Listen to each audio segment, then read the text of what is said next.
Supreme court में आज chief justice Pakistan justice काजी फायज ईसा की सरबराही में जस्टिस इरफान सादत खान और जस्टिस नईम अख्तर आवान पर मुश्तमिल 3 रुकनी बेंच ने फैजाबाद धरना नजरसानी केस के समाअत की। अटॉर्नी जनरल मंसूर उस्मान आवान ने सुप्रीम कोर्ट में फैजाबाद धरना इंक्वायरी कमीशन की रिपोर्ट पढ़कर सुनाई।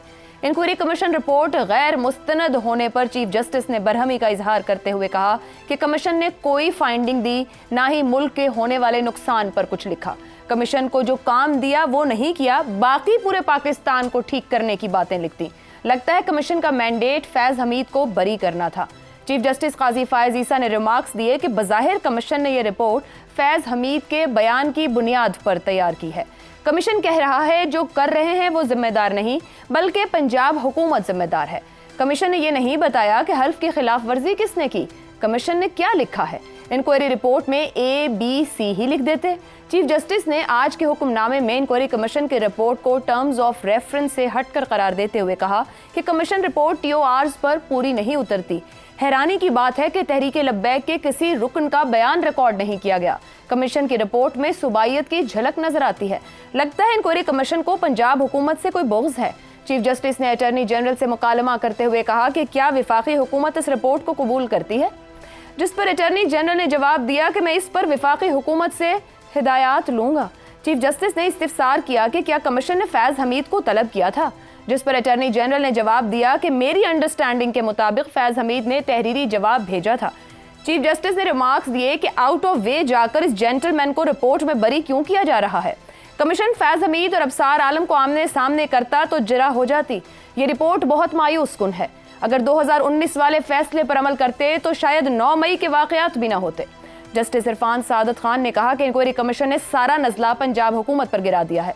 चीफ जस्टिस ने इस्तिफसार किया कि क्या कमीशन को इंक्वायरी के लिए कोई रकम भी दी गई, जिस पर अटॉर्नी जनरल ने अदालत को बताया कि कमीशन को अदायगी की गई है मगर असल रकम अभी नहीं बता सकता।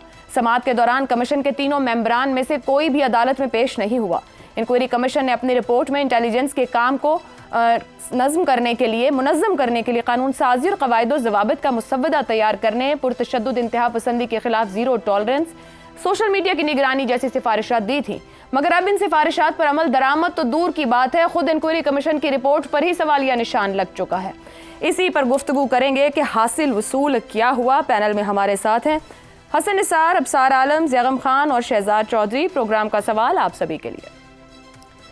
फैजाबाद धरना इंक्वायरी कमीशन रिपोर्ट पर सवालिया निशान। रिपोर्ट TORs के मुताबिक नहीं। लगता है कमीशन का मैंडेट फैज हमीद को बरी करना था। चीफ जस्टिस पाकिस्तान, क्या हुकूमती कमीशन की रिपोर्ट महज खानापुरी है? अबसार साहब, आपकी जानिब आऊँगी सबसे पहले। आप खुद भी आज मौजूद थे इस समाअत के दौरान। क्या लगता है आला अदालत मुतमईन हुई इस रिपोर्ट से? हुकूमत अभी तक इसको ऑन करने को तैयार नहीं है।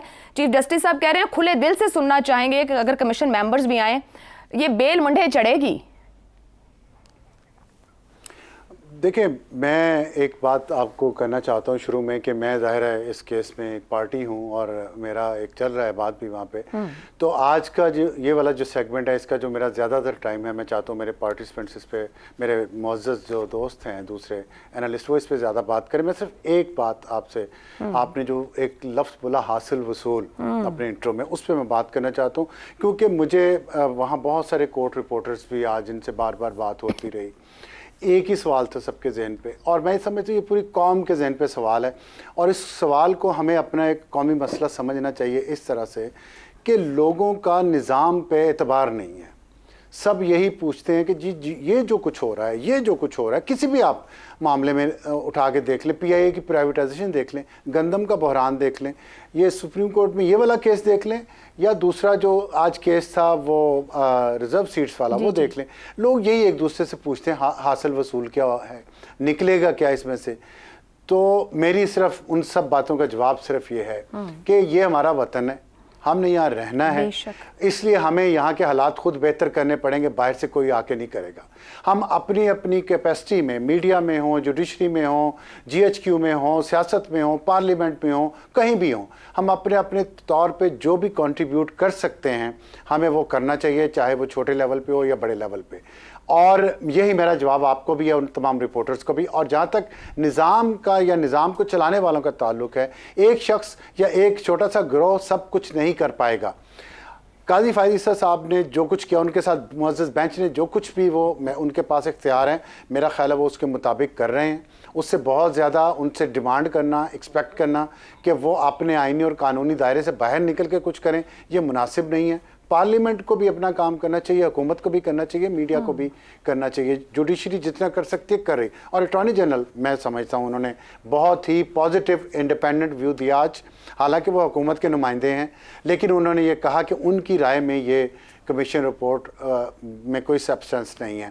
تو یہ جو ایک پازیٹیو وائبس مجھے ملا ہے وہاں سے, حالانکہ مجھے بہت زیادہ کوئی امید یا ایکسپیکٹیشن نہیں ہے کہ کوئی ایسا انقلاب نہیں آ جائے گا, لیکن ہم اگر آگے بڑھ رہے ہیں سفر, بیبی سٹیپ بھی لیے جا رہے ہیں آگے, تو یہی ہماری کامیابی اور اسی میں ہماری سروائیول ہے. باقی میں جو معزز ساتھی ہیں وہ اس پہ زیادہ درست ہو گیا. حسن نثار صاحب, ایک فیصلہ 5 سال پہلے آتا ہے عدالت سے اور بڑا اہم معاملہ تھا فیض آباد دھرنا, ملک کو نقصان بھی بہت ہوا. کمیشن بنتا ہے, 6 مہینے تک قریباً کمیشن کی یہ رپورٹ آتی ہے. اب رپورٹ پر سوالیہ نشان خود اعلیٰ عدالت لگا رہی ہے. ساری مشق سے ملک و قوم کو کیا فائدہ ہوا؟ کیا ہم بیبی سٹیپس لے کر آگے بڑھ رہے ہیں, ہم جہاں تھے وہیں کھڑے ہیں, یا پیچھے کا سفر کر رہے ہیں؟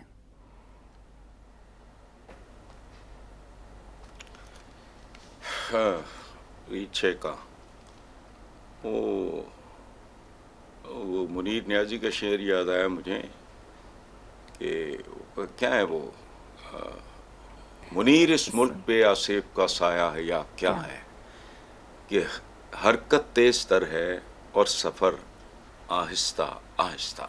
تو میں منیر صاحب کو اللہ بخشے چھیڑا کرتا تھا کہ یہ شاعری میں فٹ نہیں ہوتا تھا, ورنہ سفر تو خانجی یہ ریورس کا ہے. اچھا, اب آپ نے کہا کہ محض خانہ پوری ہے, تو عائشہ ایک بات آپ ذہن میں رکھیں, ابھی وطن سے رکھیں آپ, یہ ابھی ابصار صاحب ٹھیک کہہ رہے تھے اپنی جگہ پہ کہ یہ ہمارا وطن ہے, یہ یوں ہے وہ ہیں, تو ٹھیک ہے. اس ملک کی 90-95% بھوک مرتی آبادی سے پوچھیں, وہ مکمل طور پہ ڈسولوشن ہو چکے ہیں. اس ملک کا یہ حال اس لیے ہے کہ سینس آف بیلانگنگ ختم ہو چکی ہے یہاں.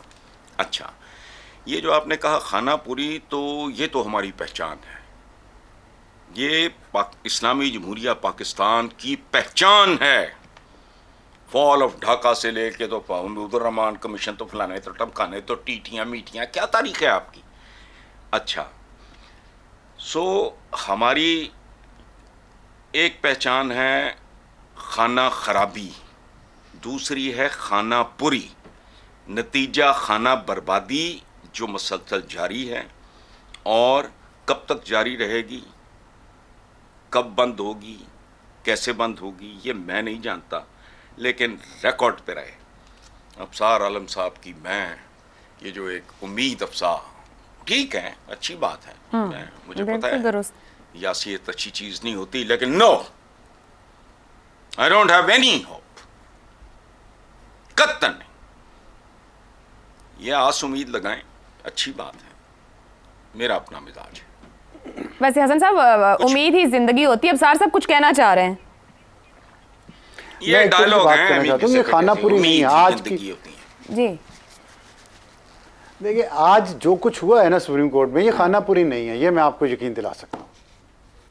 یہ سٹیپ فارورڈ ہے انشاءاللہ. اس میں سے ابصار صاحب, حکومت نے کمیشن بنانا تھا.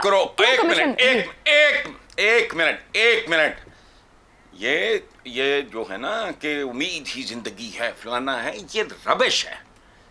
جب ڈاکٹرز ہینڈز اپ کر دیتے ہیں نا, تو ورسا کہتے ہیں, یہ جو ٹوٹیاں لگی ہوئی ہیں اسے کیا کہتے ہیں وہ انگریزی میں, ابصار صاحب ان کی کہندے وہ کلینکلی پتہ نہیں ان زندہ رکھنے لی کیتا ہے, ٹوٹیاں کہتے ہیں ڈاکٹرز نہیں ہینڈز اپ کر دیتے, لال پوری ٹوٹیاں کہتے ہیں ان کو.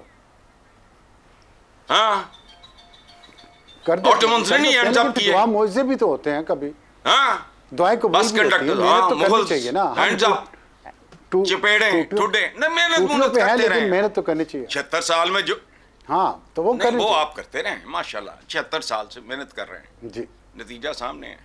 چلیں, کوئی بات نہیں, ایک جنریشن, اگلی جنریشن آگے اور کرے گی. درست ہو گیا. شہزاد صاحب, اگلی جنریشن